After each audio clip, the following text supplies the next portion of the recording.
Welcome to Make a Path Presents. I'm Ronnie Hayes, and today let's talk about The Walking Dead. Here's Negan.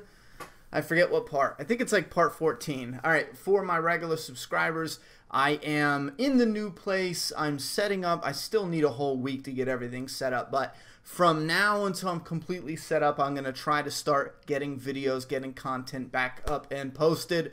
We will do a live stream, and I'll try to get a Walker Withdrawal Wednesday later, but we'll discuss that possibly later tonight. And then once I'm settled, we're going to get the schedule going, so that way it's not suddenly here's a live stream. Anyway, let's recap this part for Here's Negan. If you're new to it, they give you 4 pages in a preview book once a month.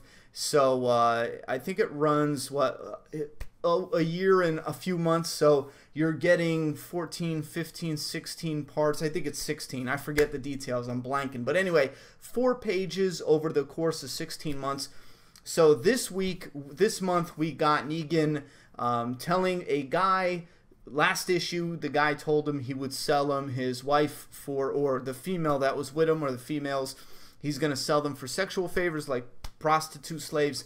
And he was pimping them out, and Negan doesn't want to have any part in that. And in this issue, recently we've been getting a origin, or a first. Obviously, this is Negan's origin story.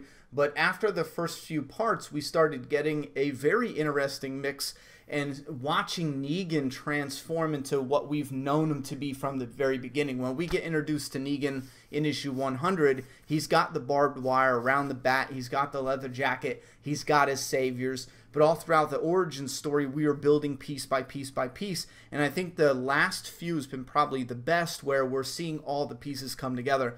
So in this recap, Negan tells the guy, "You're crazy, I'm not going to stand for that."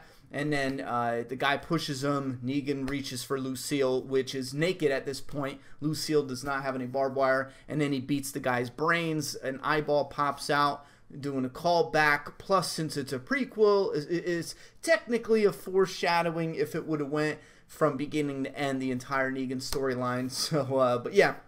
It's a neat little mixture. It calls back to Glenn, his eye popping out. And this is the very first Lucille kill. So Negan turns around essentially to the people, and he's like, you should be afraid. You should be very afraid. He also admitted that he might have went a little too far. Now, what I mean by piece by piece by piece, we're getting more of the Negan, the iconic Negan we know and love, with the leather jacket and his style and demeanor with the barbed wire bat. Lucille.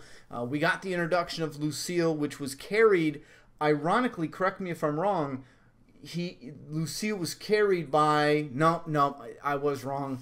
I was going to say Lucille was carried by the guy who became the very first Lucille victim. I think that would have been insanely interesting. But this group comes over, they have the bat, they die, Negan essentially gets the bat after that. And then now he gets cut on the barbed wire, which introduces that aspect. So he's got the leather jacket, he's got naked Lucille, and he's pointing naked Lucille at them saying, you know, you should be afraid. And at this point, this is probably where we're going to get close to catching up, where something's going to happen in the next issue. And then in part 16, they'll probably link it up where in part 1, we saw Negan rapping Lucille. So we did they did a flash forward.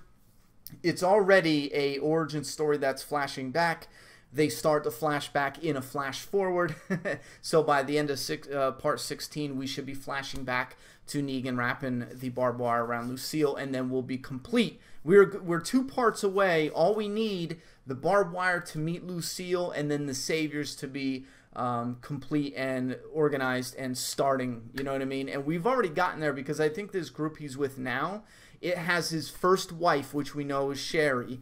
It's got the first components of people coming together as a society, as a community, to become the saviors. And we see Dwight, his first right-hand man, who, the burn face and all that, yada, yada, yada. I wish the story was a little bigger. We might even see the burn face. I think it would be an epic way to end it, where Dwight's burn face is the ending and the beginning of the saviors.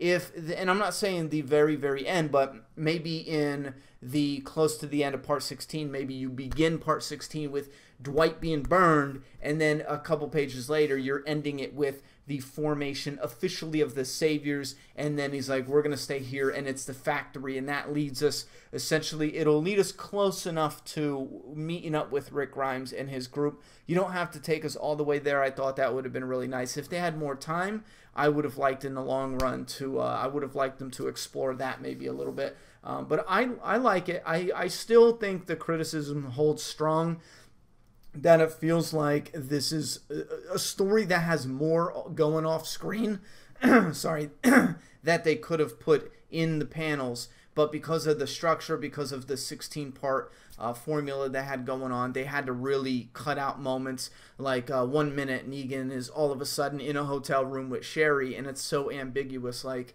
where's everyone else? Where's the rest of the group? Where's Dwight? Why doesn't he know? Is he on a run? Even the stuff they talk about, it just is pointless chit-chat, you know what I mean? And I really wish there was more room to flesh that story out, and I think it would have more of a bigger impact. And I think those reading this at the end, when you read it all together, I think this story will flow a lot better than reading it, you know, over the course of a year and a few months. And I think that damages the flow and the pacing of the story over time. Anyway, I like this. I am almost positive it's part 14. I think my favorite moments were in the very beginning, like, you know, parts 1 to 3, and then somewhere along the lines of recently, where we get Lucille, the leather jacket. I think the formation of the Saviors, I think those are the most interesting parts for me personally as a fan recently. Anyway, we're gonna come back strong, hopefully another week or two, and we'll be up. I'm already setting up some multiple angles. That's something I discussed in the last apartment. It just wasn't big enough to do at all. But here we can do it, and I'm doing it. And I got a Lucille shrine I can't wait to show you. Here's an example picture. I'm still tweaking it. But thoughts and opinions, what do you think about Here's Negan Part 14? Put those down in the comment box. And fuck, it feels good being back. I'm done talking. It's your turn. Subscribe now.